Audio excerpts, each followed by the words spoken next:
program to bring you a special news bulletin. Yesterday, December 7th, 1941, the United States of America was suddenly and deliberately attacked by the Empire of Japan. The attack apparently was made on all naval and military activities on the principal island of Oahu. The attack on Pearl Harbor united Americans as never before in history. The American people in their righteous might will win through to absolute victory.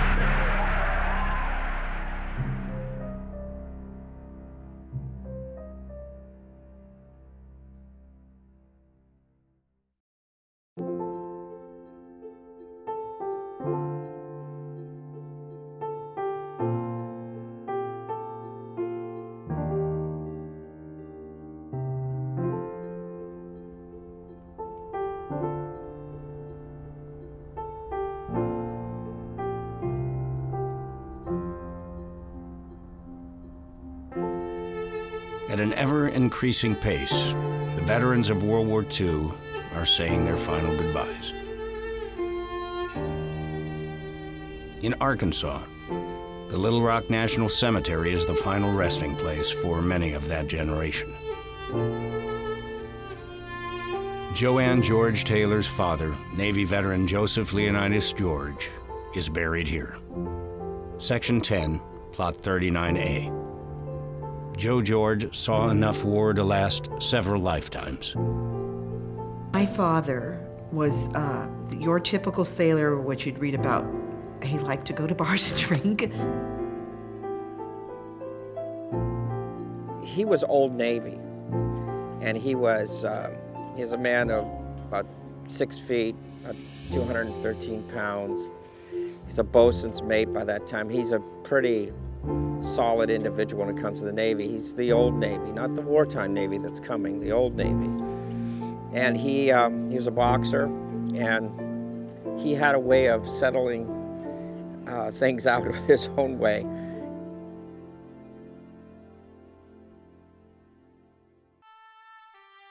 Joe George died in 1996. That's what the obituary in the Arkansas Democrat newspaper said. It also mentioned he was a veteran, had a couple of daughters, and was a loving husband of Thelma George for 51 years. It's pretty much the standard write-up for those of that age group who pass on. Short and to the point, no boasting, just the facts. It also indicated somewhat in passing that Joe George was a Pearl Harbor survivor. It's what this obituary didn't say that is the real story behind what then 26-year-old Joe George did in the heat of battle on Sunday, December 7th, 1941. In the opening moments of the Japanese attack on the United States Pacific Fleet in Hawaii, Joe George became a hero. You wouldn't know it from the simple final tribute to this local veteran, but Sailor Joe George's actions that horrific morning changed the course of history for many families. I think the most important part about his life is how it came to this rendezvous with destiny.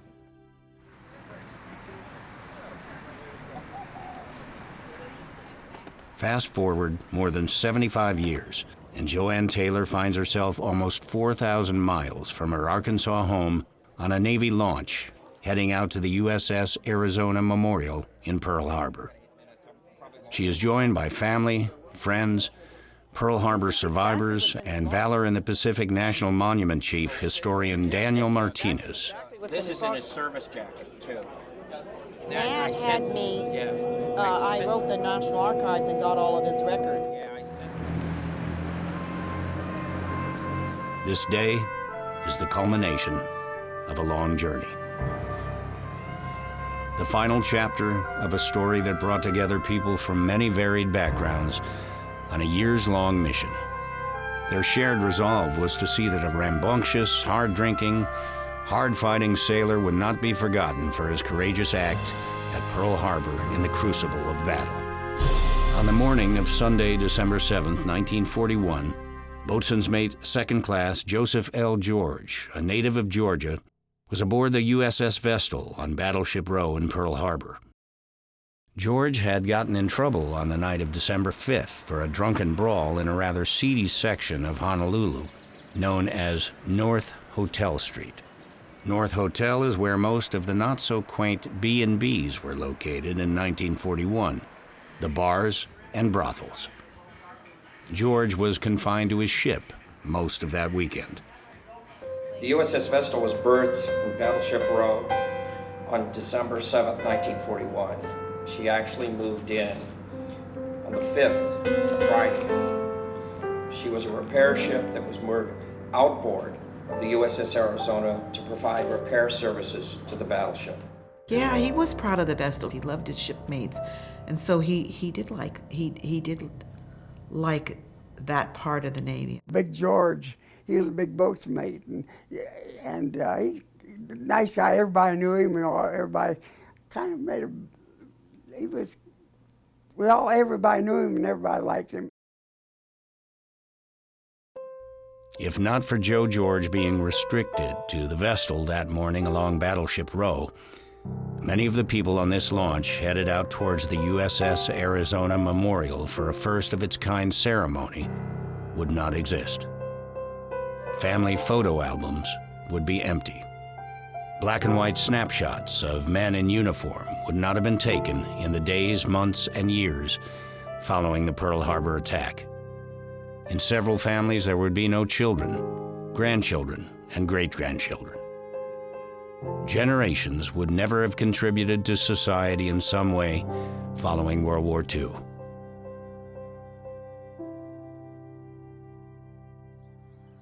The United States territory of Hawaii in 1941 was the place any soldier, sailor, airman, or Marine wanted to be. Some things haven't changed since those days. There may be many more buildings and people, but the beauty of the Hawaiian Islands remains. You just have to look a little deeper. But pre-December 7, 1941, Hawaii is still there if you want to find it. Right down to the bars on North Hotel, where the tattoo parlors and the somewhat less than family-friendly entertainment still flourishes. Waikiki Beach remains a favorite spot today, as it was in the early 1940s. The sun and sand, the perfect cure for a sailor or soldier's hangover. Honolulu was a major part of USS Vestal crewman Joe George's world in 1941, as it was for so many in the military stationed here. Young boys and men lived life to the fullest when on leave from their ships, airfields, or barracks on the island of Oahu. We went to the bars, we went to the beaches in Hawaii and Waikiki. Being able to go to Hawaii was something that was really far-fetched in my ideals of what was going on in the world, because I hadn't been that far away from home at that time.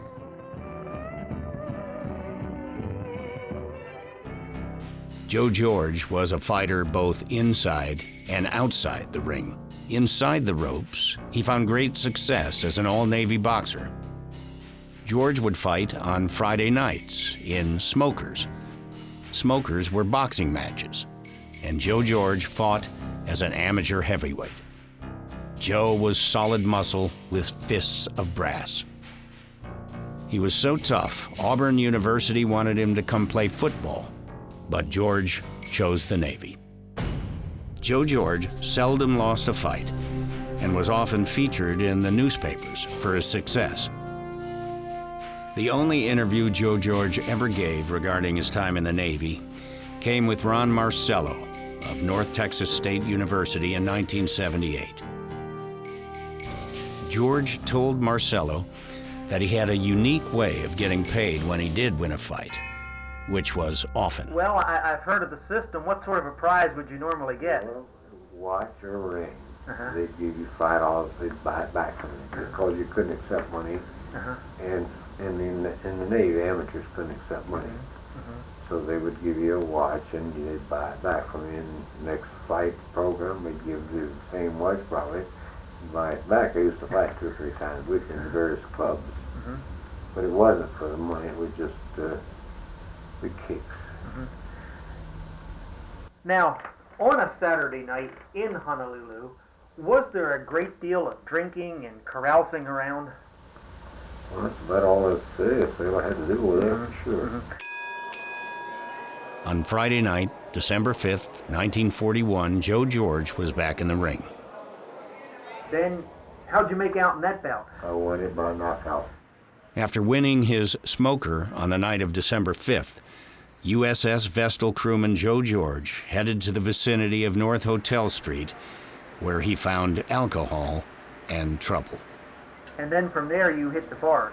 That's right, downtown Honolulu. And as you mentioned, you had been drinking, and this was when you got into the fight with your buddy. Okay, so you got in this fight in the bar. Pick up the story from that point. Well, I was picked up by the ship patrol, brought back to the ship. And let's see, this was Friday night, Saturday morning. I went to Captain's Mast Saturday morning. That's when he told me I'd like to take you on the forecastle. I don't want to keep the shit out of you. As soon as I can, I'll give you a summary court-martial. That was Captain Tristan Young. Since you were a prisoner at large, you couldn't get into any trouble on Saturday night. You spent Saturday night aboard the Vestal. Right. I think he probably was like that before my mother met him. Very social, had lots of friends, he drank, he got in fist fights. I can see him going to a bar and getting in a fight, and that's why, you know the story, that's why he was on the ship that night. It pulled in on Friday, and they were going to do repairs on the Arizona, and he went out on duty and got in a fight, and the MPs brought him back. But overall, he wasn't the kind of person that would get, like, MPs bringing him in and threatened to get court-martialed and things like that. So that's surprising when you find those things out or you read about them. On Sunday, December 7th, 1941, Joe George was still confined to the USS Vestal following his run-in with the military police. It was 7:55 a.m. on an otherwise quiet Hawaiian morning.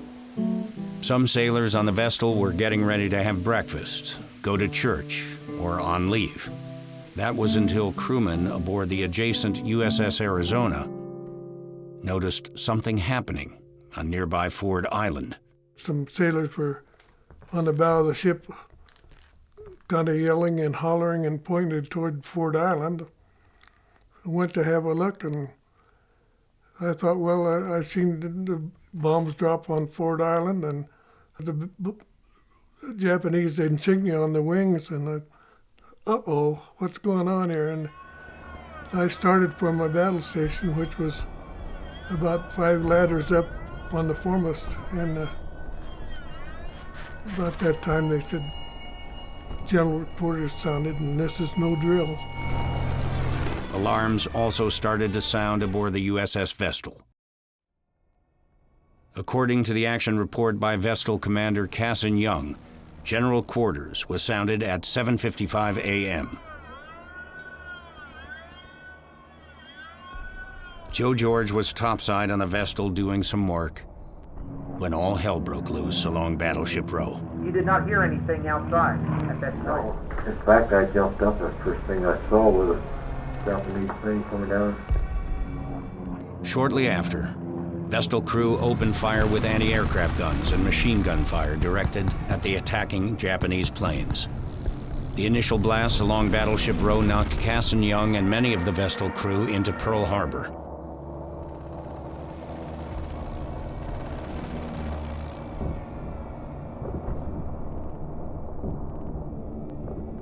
Then the Vestal was struck by 2 bombs, which probably were intended for the USS Arizona. The first bomb went through 3 decks and started an explosion and fire on the repair ship. The second bomb left a 5-foot hole in the bottom of the Vestal's hull. An oil fire raged in the water between the Vestal and Arizona. Around 6 minutes past 8 a.m., after already taking several hits from Japanese bombs, the USS Arizona suffered its fatal wound. One of the bombers came over the lucky bomb. It was an armored parachute bomb. He dropped it from maybe 8,000 to 10,000 feet but it hit alongside of the number 2 turret forward on the starboard side. It went through 6 decks into the lower handling room where there was 1 million pounds of powder, and the bags were 105 pounds apiece. We were being dive bombed and strafed by planes flying right out through by my battle station there, and you could see the pilots and everything, and then the big bomb hit the starboard side right after number 2 turret and went right into 1 million rounds of ammunition and fuel oil and aviation gasoline, and it blew 110 foot of the ship clear off, and number 1 turret blew up into the air and settled right back down, and it's still there today. The battleship came out of the water about 30 feet. There was a lieutenant commander who was in a lifeboat out in the ship coming back from base, and told me one time, he said, Clyde Ernst, he said, Lou, I could look under the bow of the ship. It was up that high, and it settled straight back down in the water. It was all aflame from the mainmast forward.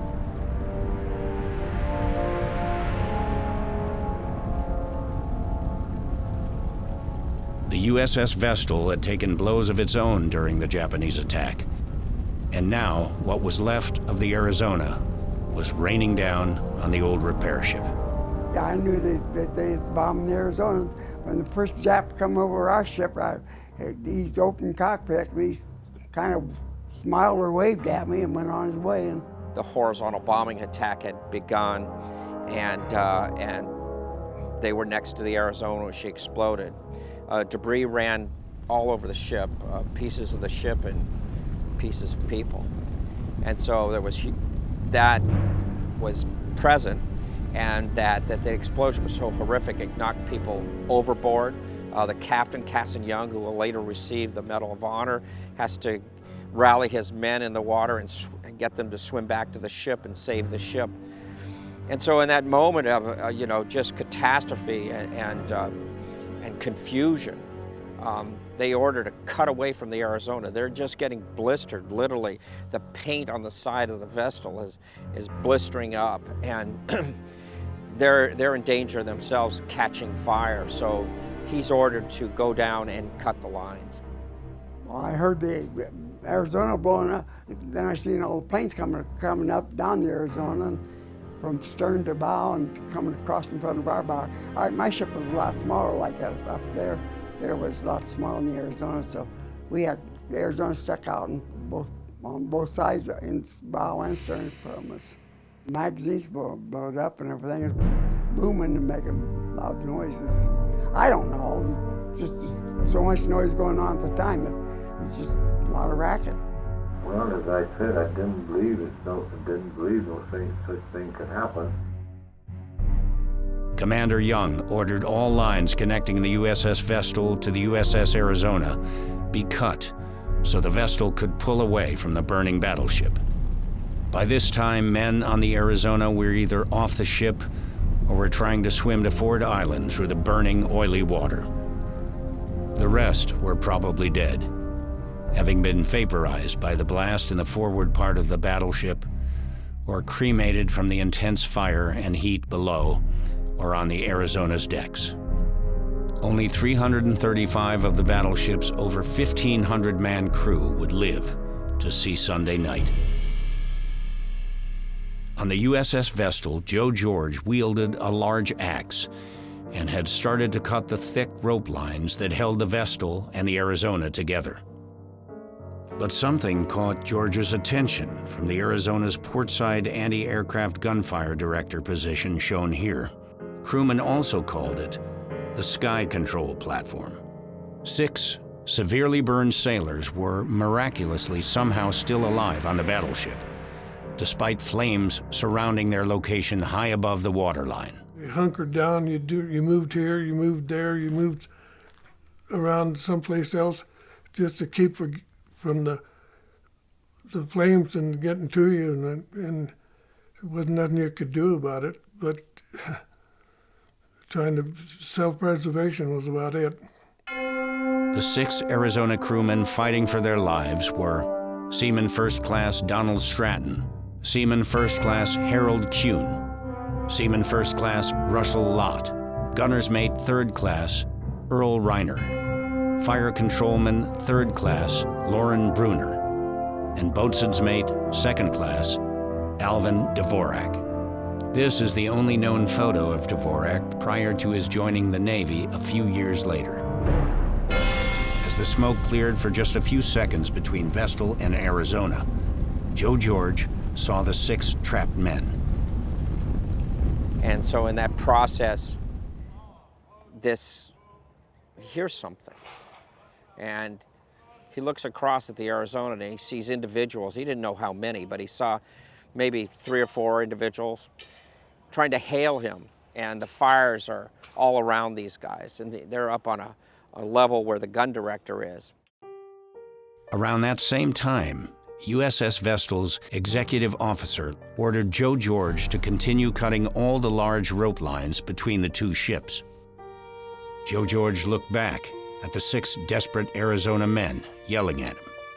Despite being given a direct order and the ongoing Japanese attack in Pearl Harbor, Joe George was not going to leave those men on the Arizona to die. George refused to follow the order to cut the lines. He put the axe down.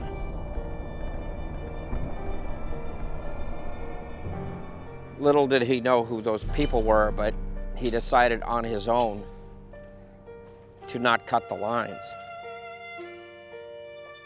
Joe George knew what he had to do. He had to find a heaving line that would be attached to a long, thick rope that could hold the weight of the trapped men on the Arizona. They would use that heavy rope to get across to the Vestal. Don Stratton and Lauren Bruner were on the mainmast up in the foremast up in the fire controlman tower.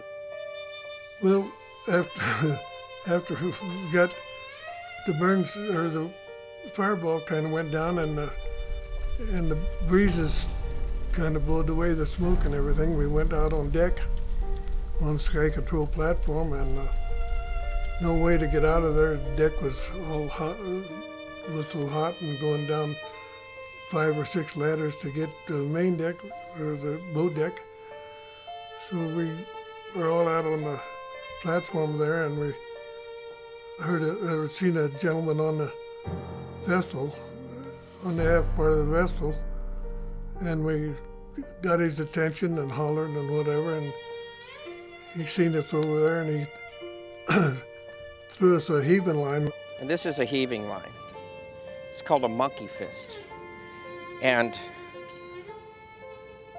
Joe George took this, and this would be tied to a heavier line, and took it and threw it 70 feet and got there to the first try. That's what Stratton said. Now what happens with this weighted line, which is like a baseball, is it's tied to a heavy line. And the guys knew what this was. Every sailor knew it. And they began pulling, and that's what they pulled a heavier line off, tied it off on the railing by the gun director. Well, I can see it. He was frantically trying to get help to get the lines over to us. And I said, finally, maybe we can get off this way. There's no other way to get off. Well, the skipper told him to chop the lines so he gets the ship underway, save the ship. And George said, nope, you're going to save the men first. He was a fighter, so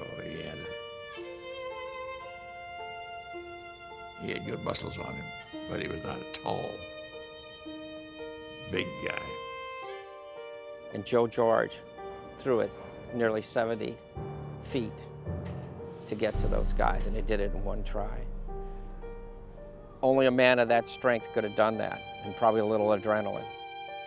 The guy was, I guess, was with his compatriots, was probably one of the strongest men that they'd seen for a long time, and that's the only reason he got that line across with a heavier line for us to get off, because he could heave that heaving line over there with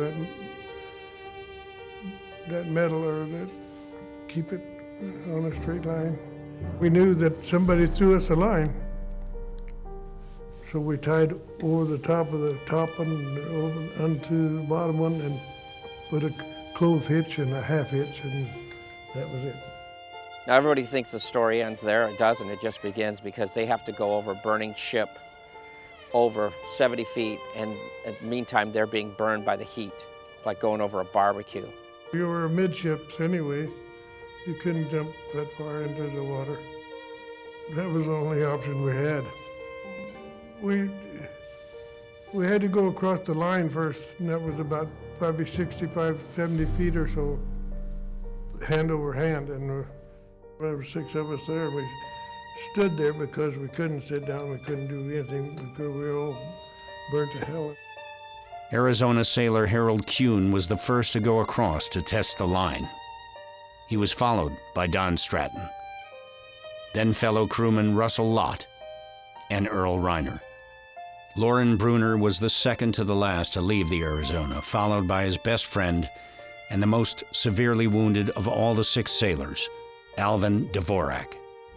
Below them, the water was on fire from leaking oil. The flames grabbed at the sailors' backs as they crossed. Japanese planes strafed the Vestal as the men went across the line one by one from the Arizona. There were 6 of us there. We had this fellow on the Vestal get a line over to us, and we went scrambling across that line like a bunch of monkeys. And so Joe George goes from a guy that has a habitual problem of fighting and using his fists and drinking maybe a little too hard to an unsung hero that was forgotten in history. Didn't know we were going to get it off or not. We just thought we were trapped, and that was it. Kuhn had long whites on, and he hadn't been burned like the rest of us. So he went across the line first to make sure that it was steady enough to hold us when we were going across hand over hand.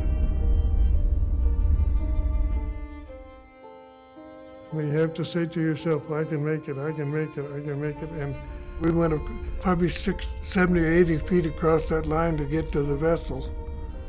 And it was started out about 55 foot in the air. And when we got to the downside of the line, why then you had to, with your weight and everything, you had to go back up. So it was pretty tough. Don Stratton heard Joe George shouting encouragement from the Vestal as he crossed. Here he was up there. Come on, sailor, you can make it. You can make it. Come on, give me your hand. Loren Bruner and his best friend Alvin Dvorak were the last men to get off the USS Arizona alive, thanks to Joe George. I got off the ship just ahead of him. He was the last man. Now, do you recall when you threw that line over to the Arizona? I was on a superstructure deck. I was up in the area where the steering shop was, because that part of the deck was about the only part of the deck was even with the Arizona. The Arizona, although her main deck was about maybe lower than ours, she grew more wear.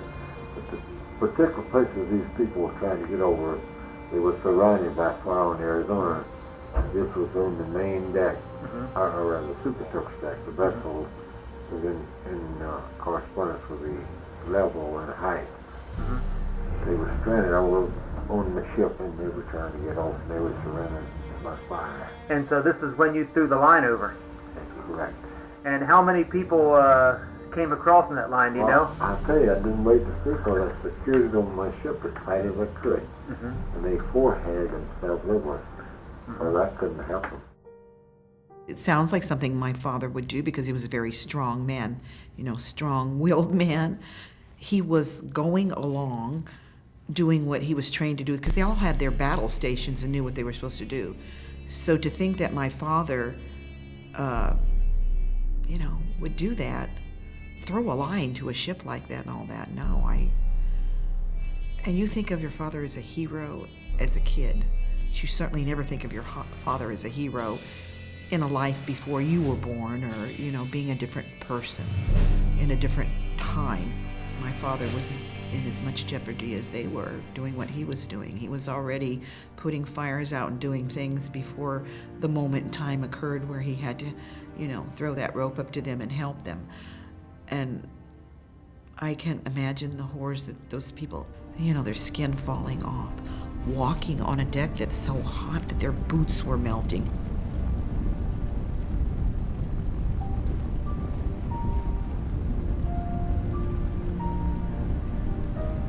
I mean, look what was the chaos and the horror that was going around. I mean, it had to become about survival and fighting back and survival in that horrible moment in time that, they just had to click into survival mode and those kind of things.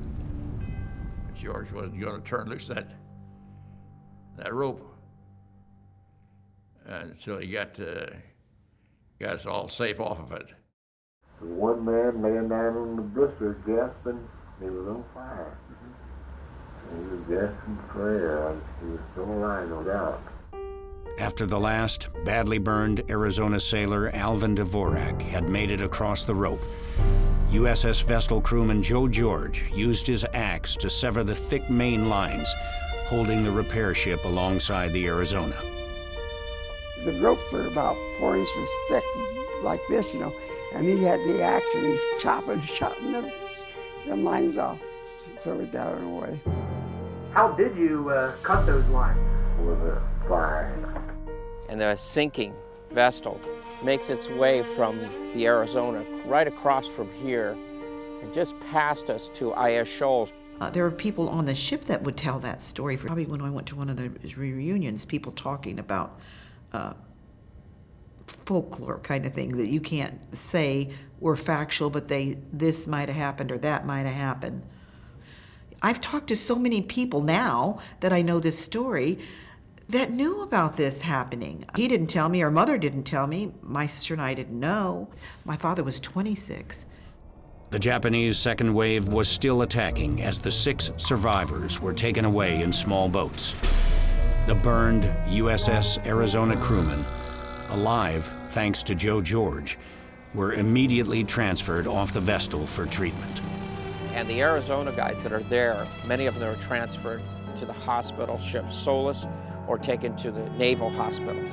We don't know that in the log it doesn't talk about that, but it's pretty interesting that they had so much going they probably couldn't even fathom details. They were getting their men that were wounded and they had suffered dead themselves and they were getting them to the hospital. Everybody was hurting, everybody was doing this, everybody was doing that. The nurses kind of figured out that they had to do something to segregate everything, so they got lipstick and they marked on some of the guys' foreheads that take care of this right away, this one can wait, this one, we can't do anything for this gentleman. Then they marked to give you a morphine shot, and so you didn't get 2 or 3 or 4 morphine shots for the pain, and that's the way they took care of a lot of that. I was in the hospital for 7 months. He saved 6 men's lives.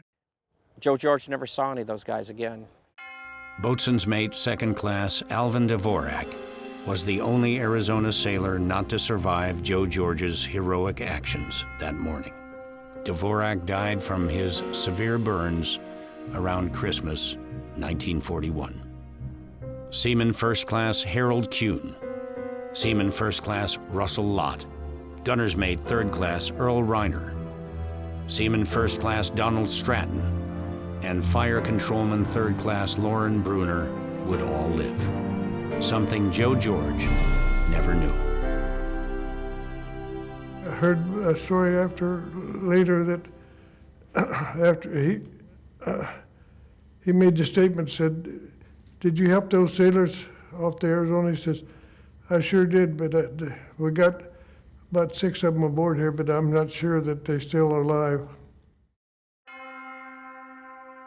Following the attack at Pearl Harbor, USS Vestal Commander Casson Young wrote a short paragraph in his logbook, recognizing Joe George for his role on December 7th, 1941. The report was generic in nature and made no mention of any disobeyed order. Casson Young was later killed during the Battle for Guadalcanal, so the log entry was forgotten, and that was the end of it. One of these books is written about Pearl Harbor, the unknown sailor in the vessel throwing the line over to the Arizona sailor. The author didn't find the right guy to ask the question. And were you the guy who threw the line over? I'm the guy, yeah. Was written in the log, deserving a commendation, and never acted upon. And it was written by Casson Young. And so that officer saw it, remembered it. It's interesting to note that had it not been for the Arizona survivors recalling that story, Joe George would have been lost to history. He saved 6 men's lives, he didn't get nothing.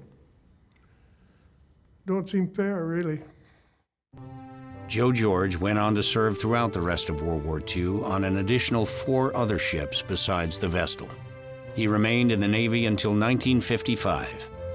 George seldom, if ever, spoke about December 7, 1941, and what he saw and did during the attack on Pearl Harbor. I don't even remember it being mentioned at all in my mother and my sister's life. What I remember is that we just went along normal life and nothing was ever discussed about the war, but we knew he was, of course, he was in the Navy till I was in the 3rd grade. So we knew he was in the Navy and we knew he was at Pearl Harbor in the war, and that's about it. And my mother and my daddy definitely didn't talk about it. And probably I was way older, maybe my 50s or something before, I think really when I got the full picture of everything that happened. However, there were sailors aboard the USS Arizona who never could forget the USS Vestal crewmen who saved their lives in the opening moments of the attack that Sunday morning in Hawaii. They were alive because Joe George's compassion overruled a direct order from a superior officer. They just didn't know their rescuer's name. Donald Stratton was burned over roughly 70% of his body when the Arizona exploded into a fireball on December 7, 1941. When he got off the Vestal and to a Navy hospital, this is what his body looked like, according to a recreation of the burns and wounds he suffered. It isn't pretty, but it is the reality of how severely injured the final 6 men to get off the battleship were. Donald Stratton, who survived that morning thanks to Joe George, spent a year in the hospital, but returned to fight again in World War II. Stratton went on to have a large family with children, grandchildren, and great-grandchildren. He would always wonder who that sailor was who rescued the final 6 men off the USS Arizona during the height of the attack on Pearl Harbor. He never got the USS Vestal crewman's name or saw him ever again. December 7, 1941 was just too chaotic for introductions. If Joe George hadn't disobeyed an order, Donald Stratton's family would not exist. Lives would not have been lived. It was the same for the other 5 Arizona survivors who were rescued.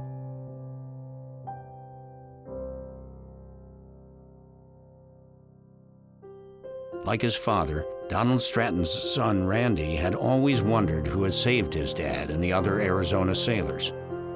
So as the 21st century dawned, Randy felt it was finally time to do some serious digging. Randy Stratton also believed this heroic USS Vestal sailor warranted more than just a thank you from the families of the survivors. He also deserved a medal for his heroics at Pearl Harbor, something he never received. A vague commendation in an old logbook was not going to suffice. What do you do for somebody who saves your dad's life? What do you do? I mean, you want to honor them. That's what we wanted to do. Well, there was just an inner circle that talked about this sailor that threw the line and whatever, and we got a second chance at life. He helped you get it. I mean, if it hadn't been for him, we wouldn't be here today. talking about this.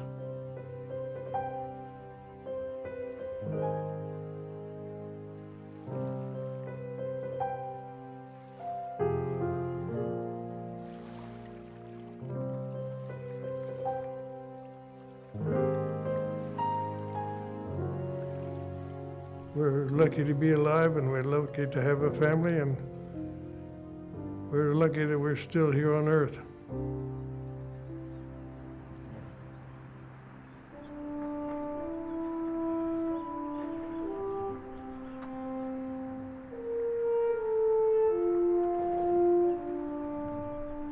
Around the 60th anniversary of the attack in 2001, the search for Pearl Harbor's unknown hero ramped up for the Stratton family.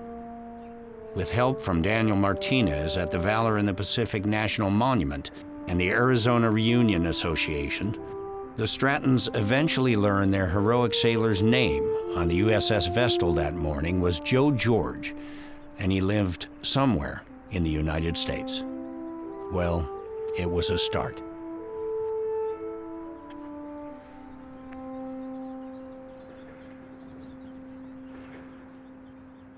Dozens of phone calls were made. Hundreds of internet searches were undertaken. All of the inquiries resulted in dead ends, until a lead finally materialized. Randy Stratton came across the name Joe George in Arkansas. A message was left on an answering machine, and fingers were crossed. 2 weeks later, Randy Stratton's voice message was returned. Thelma George was on the other end of the line. And yes, she was married to a sailor named Joe George, who served aboard the repair ship USS Vestal at Pearl Harbor. The Strattons had found their Joe George. Their relation was short-lived as Thelma broke the sad news that her husband had passed away 5 years earlier.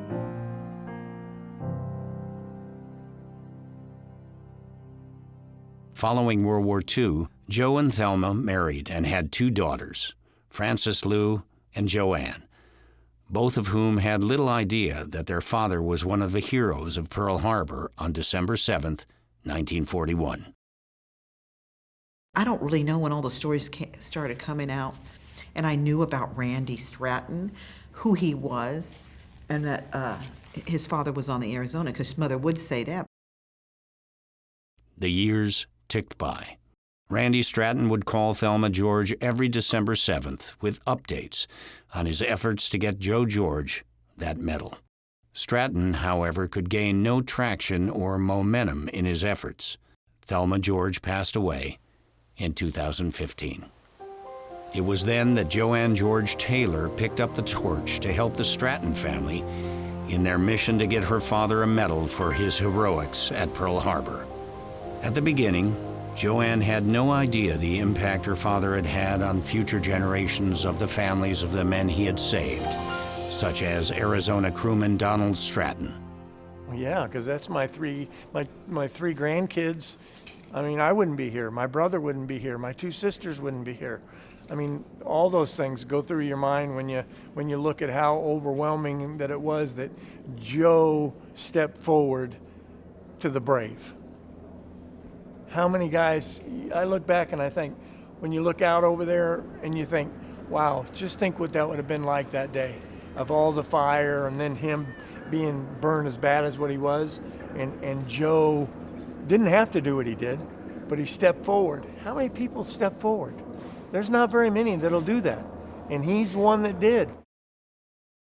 To Randy Stratton, Joe George, that rambunctious, hard-drinking, hard-fighting, and hard-headed sailor aboard the USS Vestal, was a hero any way you looked at it.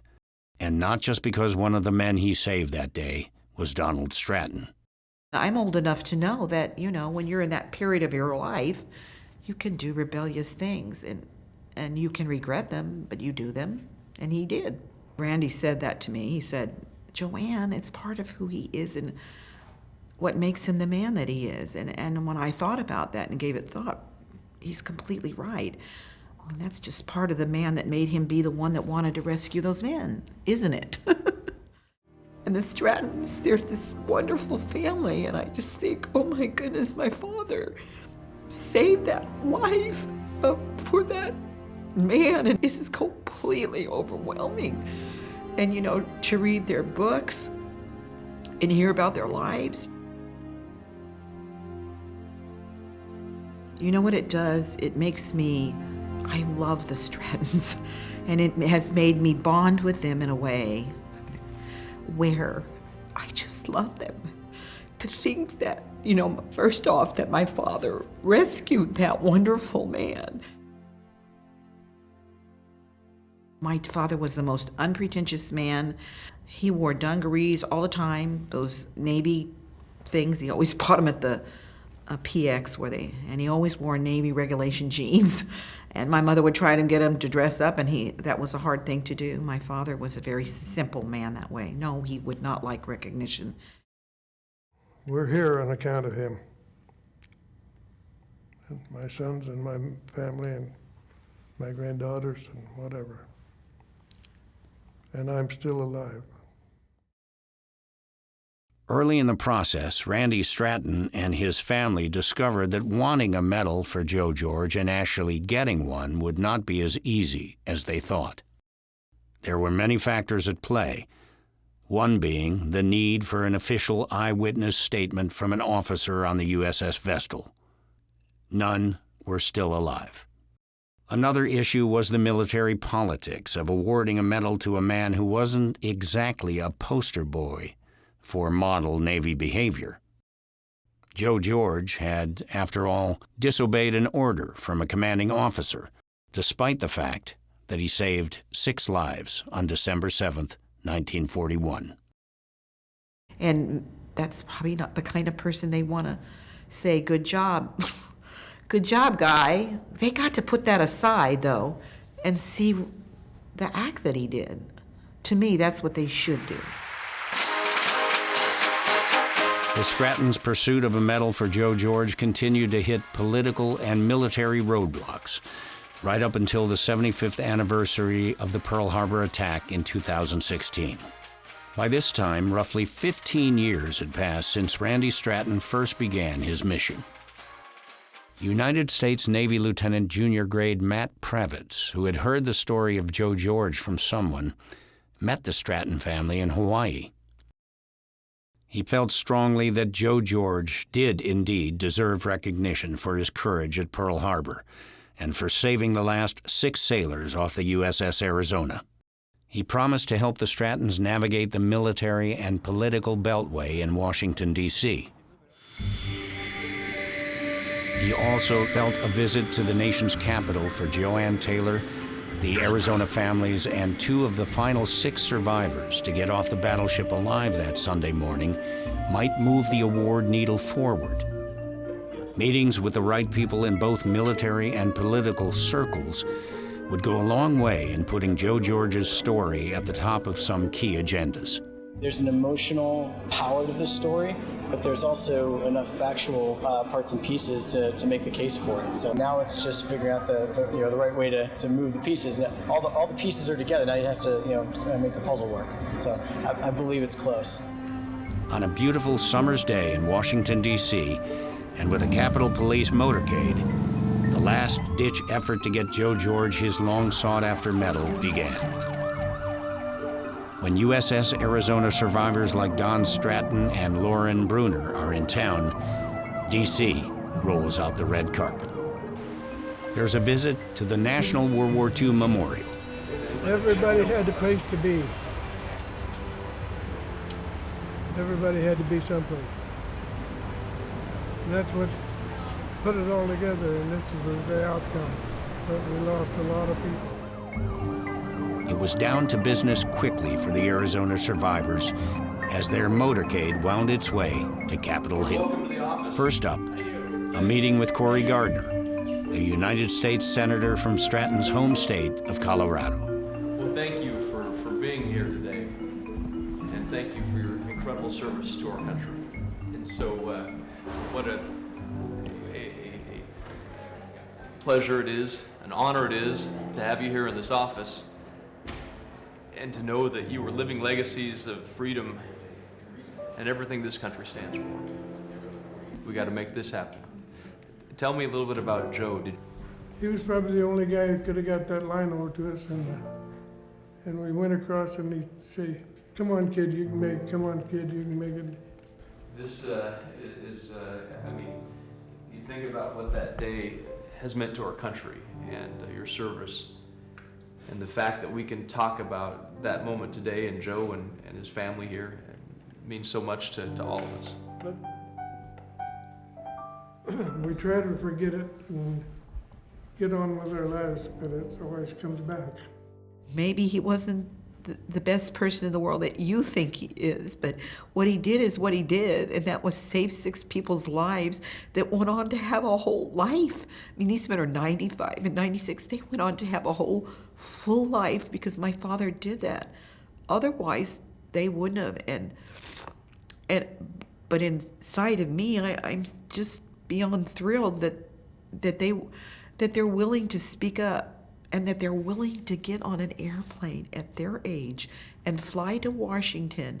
That has to be exhausting to them, to do that, to try to tell people that can make a decision about that, look, he deserves this, give him a medal, he deserves to be recognized for them. And that's overwhelming to me, and I appreciate it. Down the hall from Gardner's office is the office of Arizona Senator Jeff Flake, who represents the state bearing the name of the survivors' battleship. Well, thank you. Thank you for coming. Thank you for your service. Thank you. It's an honor for me to be here and to receive you in the office here. So it's important to you that this man receive the honors that he's due. Absolutely. It's long overdue. Long.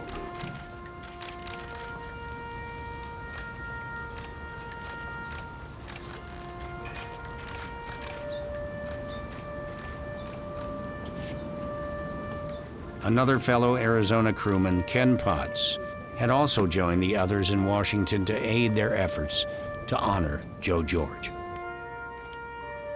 Following their Capitol Hill visit, the Arizona survivors then laid a wreath at the tomb of the unknown soldier.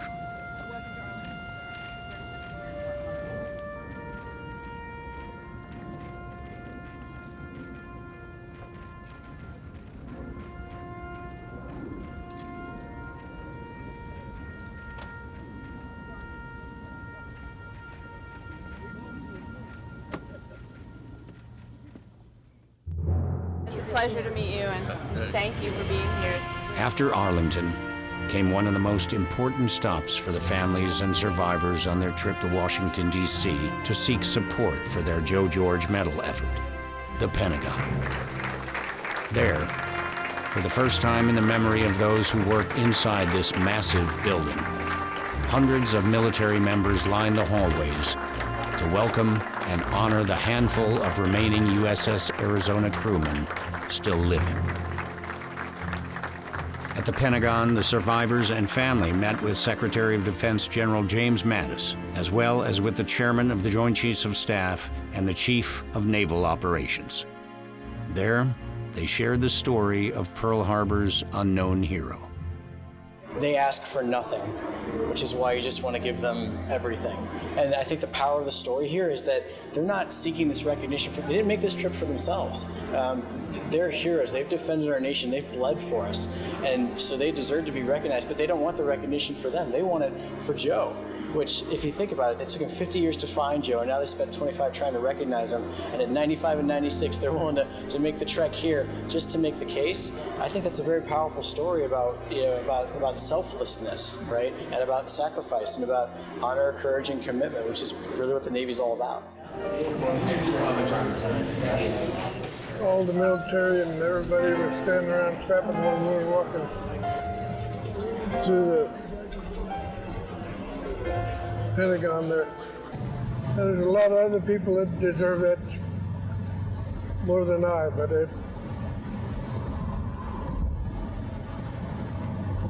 we'll enjoy it and make the most of it on the time. Following the Pentagon visit came the survivors' final stop of the day, 1600 Pennsylvania Avenue, the White House. the group settled into the Roosevelt Room for a briefing with staff.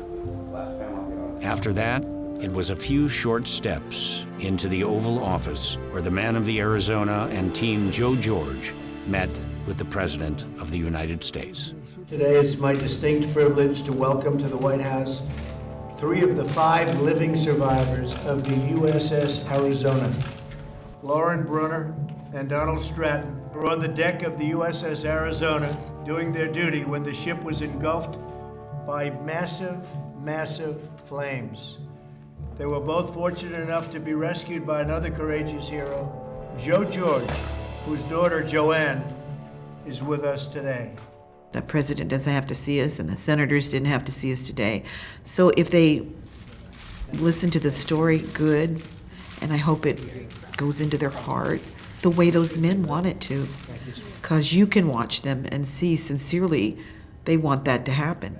This is considered one of the shortest commutes in D.C. A personal tour of the White House followed the group's visit with President Trump.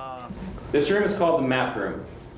It's called the map room because this is where President Franklin Roosevelt basically monitored and planned World War II from this room. On this wall, there's a watercolor and oil painting of what the room would have looked like. The walls, the exterior walls would have been lined with campaign maps, maps of Europe, maps of the Pacific. It was inspired by the war rooms that Winston Churchill had in London, England. One of the most spectacular days I've ever spent in my whole life. Don and Velma, they don't like to go anywhere anymore. And I know why he's doing this, because I know them now very well. And they don't like to travel and go places anymore. So for them to get in a car, they drove 2 hours, fly on a airplane all the way across the country to tell somebody, please give this man a medal he deserves. I mean, that's just phenomenal when you think about it. A quick stop at Fort Myer wrapped up the USS Arizona Survivors Tour. Does anyone know what the comparison horse, riderless horse is? In these stables live the horses who lead the funeral processions at Arlington, where tens of thousands of World War II veterans are buried. This trip was about Joe George and about bringing the survivors together again, because none of them had ever been here. Seeing the nation's capital, seeing the monuments that are here, and paying respects to those that are honored here, both at Arlington and with the other monuments. Their time in Washington, D.C. over, now came the waiting and wondering. Was the effort in Washington worth it? Would someone in the military or on Capitol Hill step up to see that Joe George was finally recognized for his heroic actions aboard the USS Vestal on December 7, 1941?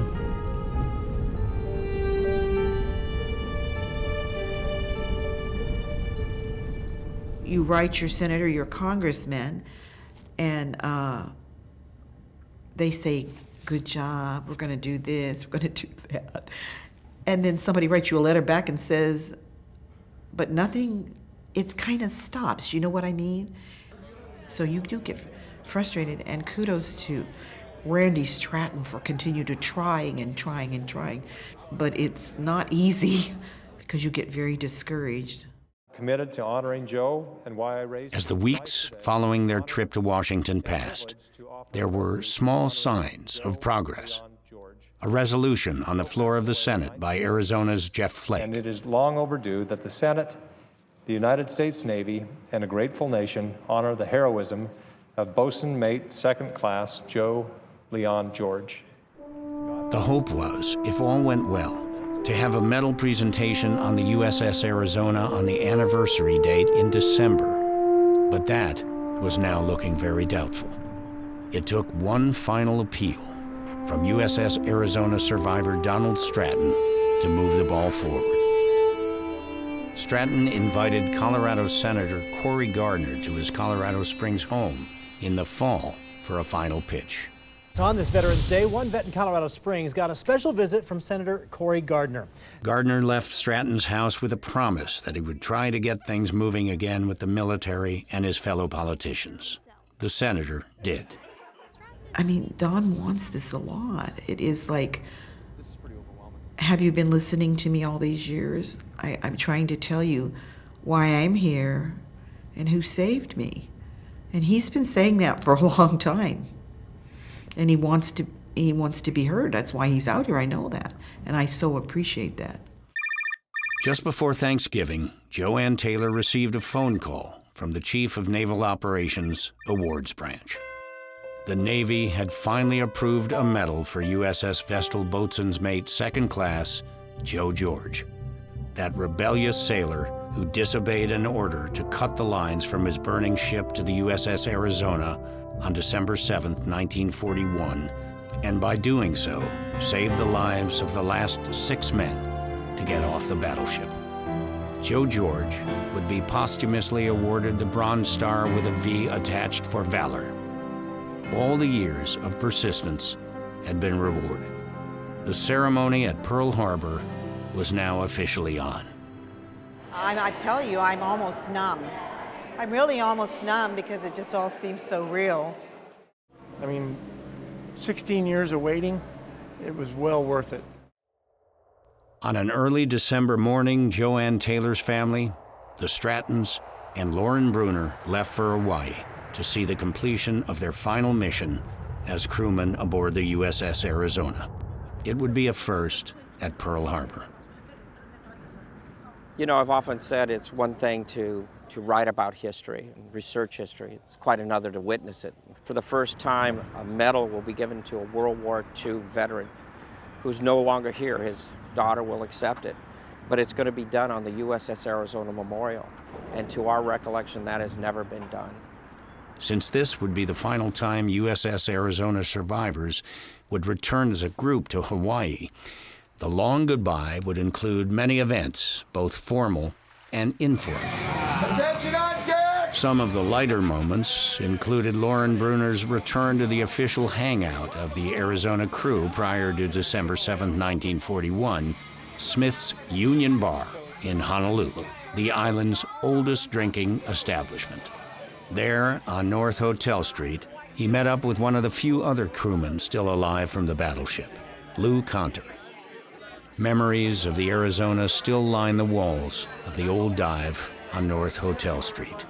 The men of Arizona had many beers in this old place. Today, the few survivors return as honored guests.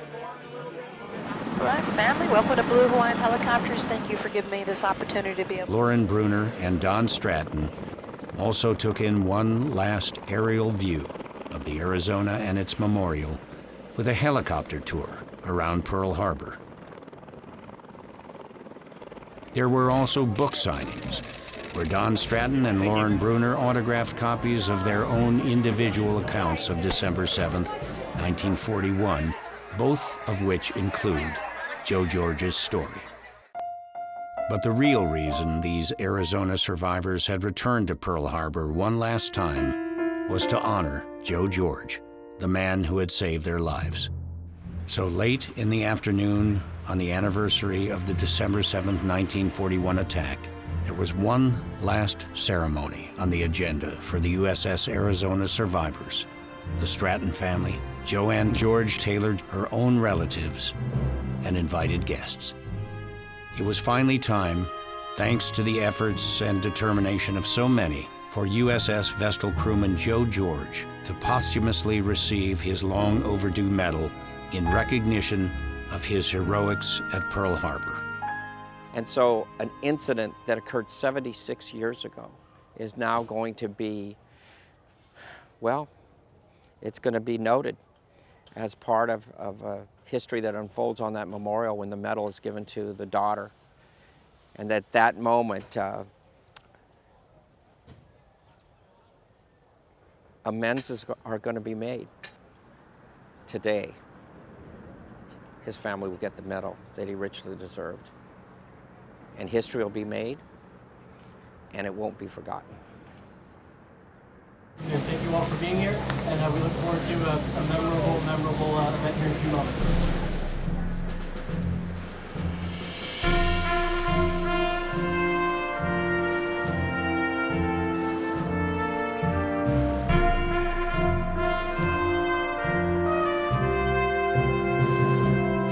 After all these years, Joanne George Taylor's father, Joseph L. George, will be awarded a Bronze Star with V for valor. Sitting in the front row will be two of the men he saved that horrific day off the burning USS Arizona, Donald Stratton and Lauren Bruner. Fellow crewman Lou Conter joins them.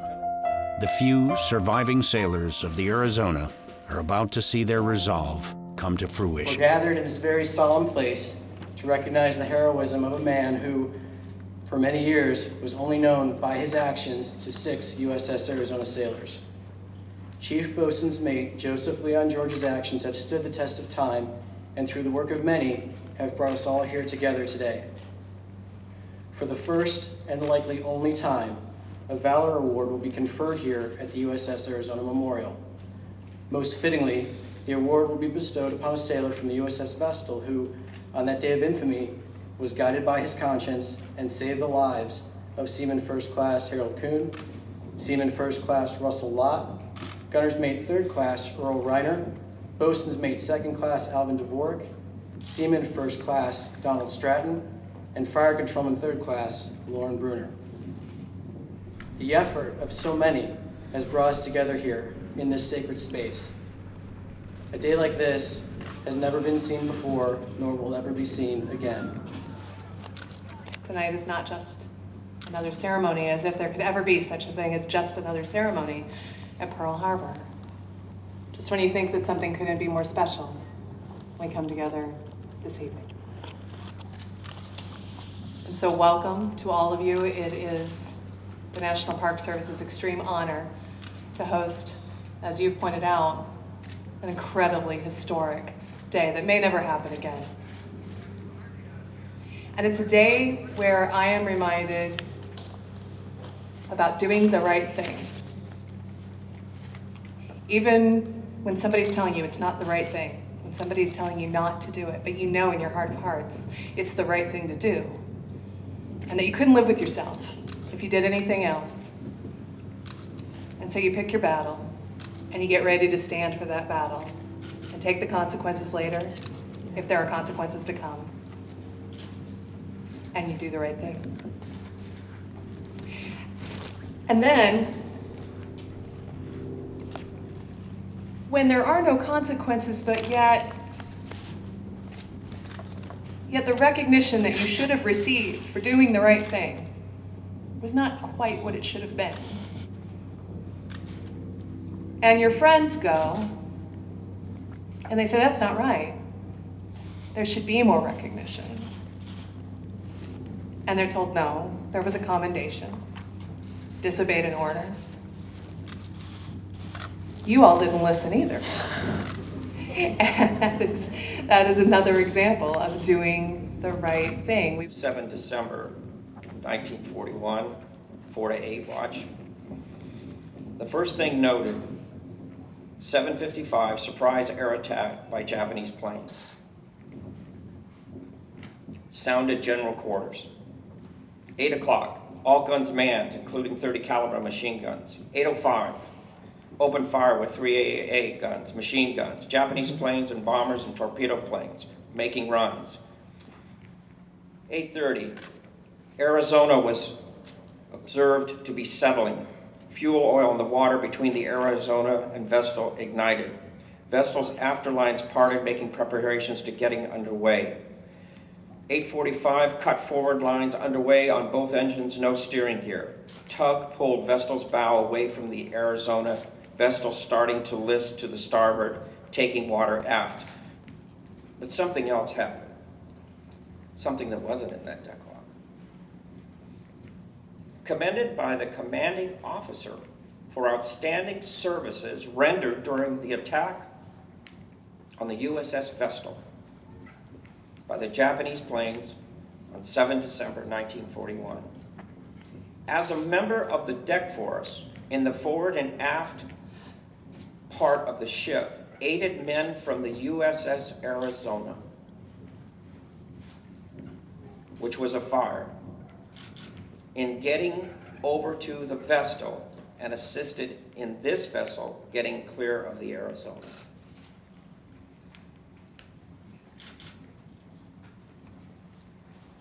That's what that looked like.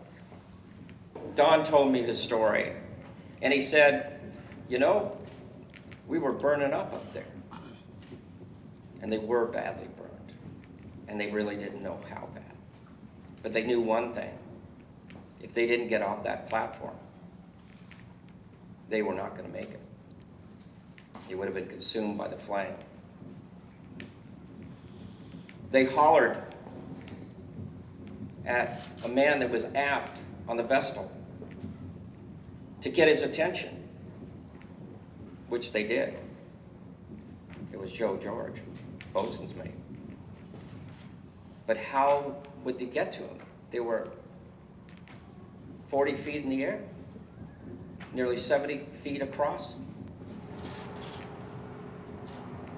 Now, how Joe George threw this 70 feet in one throw is because the man was a boxer, both in the bar and outside the bar. And when he showed me this monkey fist, this was life.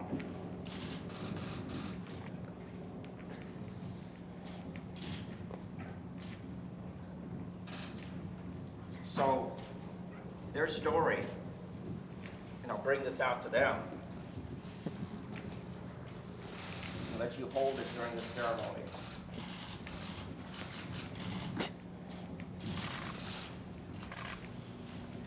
Is part of history that they knew,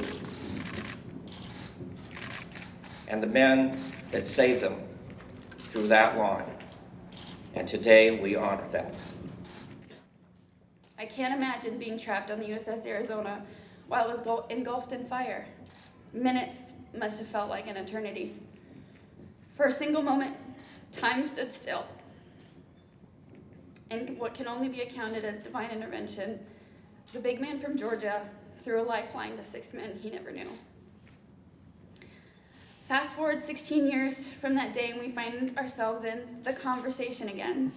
Even now the words echo in my mind. A guy saved my grandpa. For more than half my life, that's what Joe was. A guy. A nameless, faceless hero that I can only thank every night in my prayers.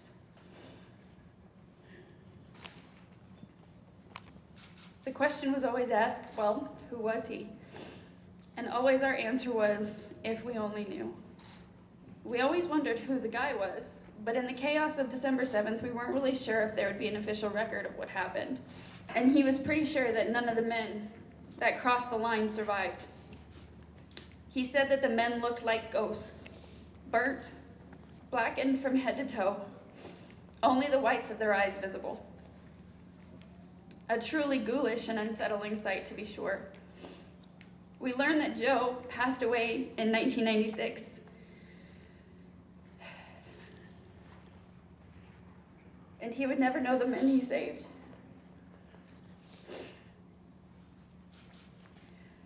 Had not only survived, but lived.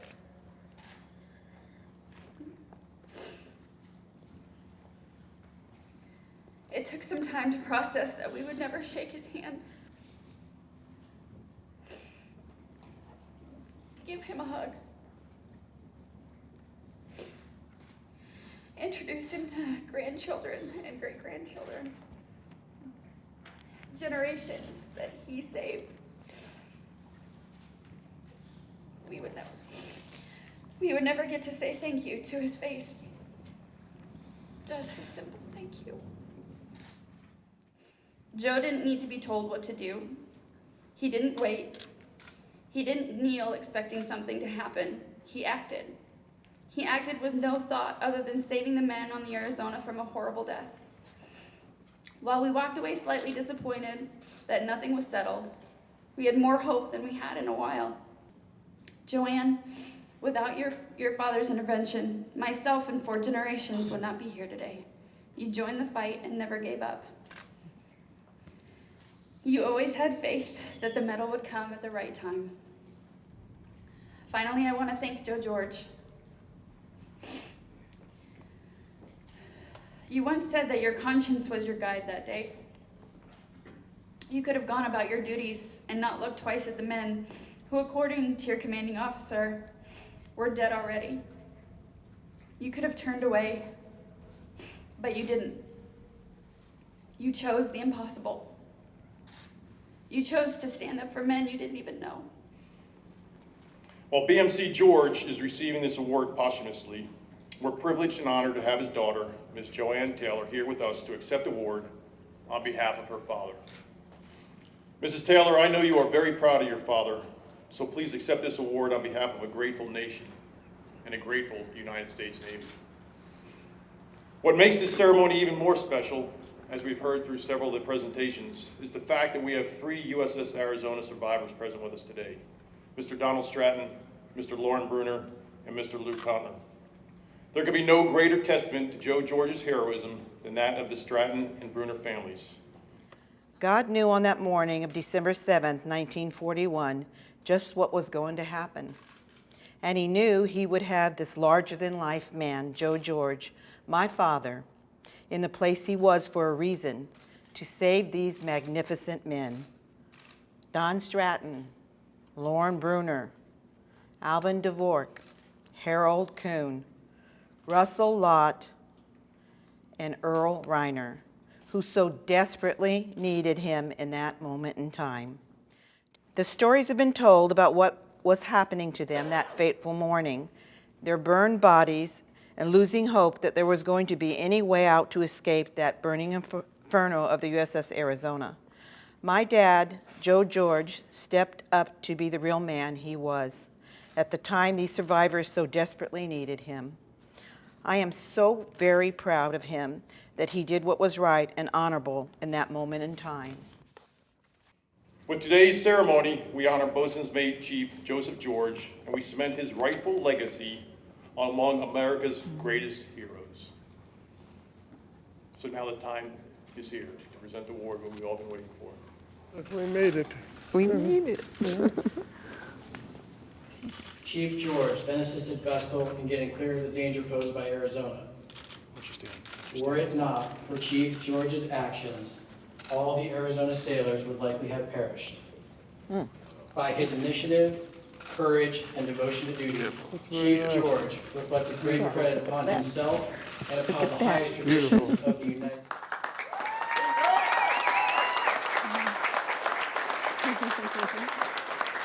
We did it. We did it. We did it. I can't believe it. We did it.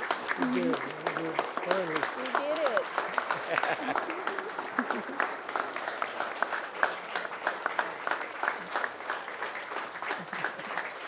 My dad would be really proud because he loved the Navy, and he'd be really proud to receive a medal, but he would not, I don't think he would like all the, the hoopla that goes along with receiving the medal.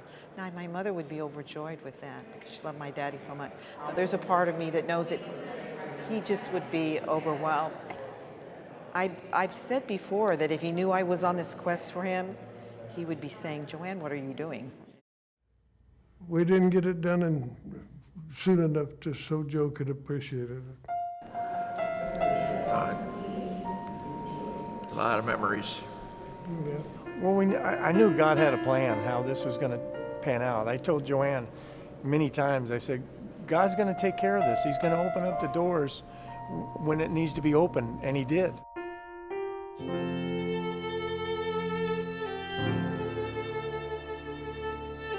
Of course, Pearl Harbor survivor Joe George would not have wanted a big fuss made over all this. Humble heroes seldom do. He would just say what he did was the correct thing to do. The right man in the right place at the right moment in history, even if it meant disobeying a direct order.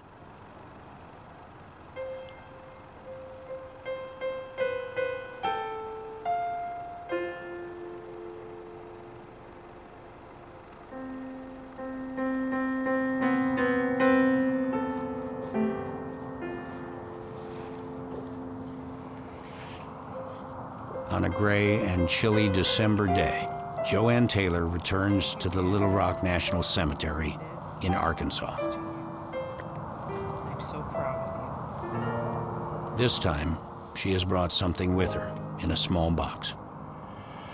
Joe George finally has his Bronze Star Medal with a V for valor. This rambunctious, hard-fighting, hard-drinking sailor aboard the USS Vestal is no longer the forgotten hero of Pearl Harbor. Many generations, here as a result of his actions on the morning of December 7th, 1941, made sure of that.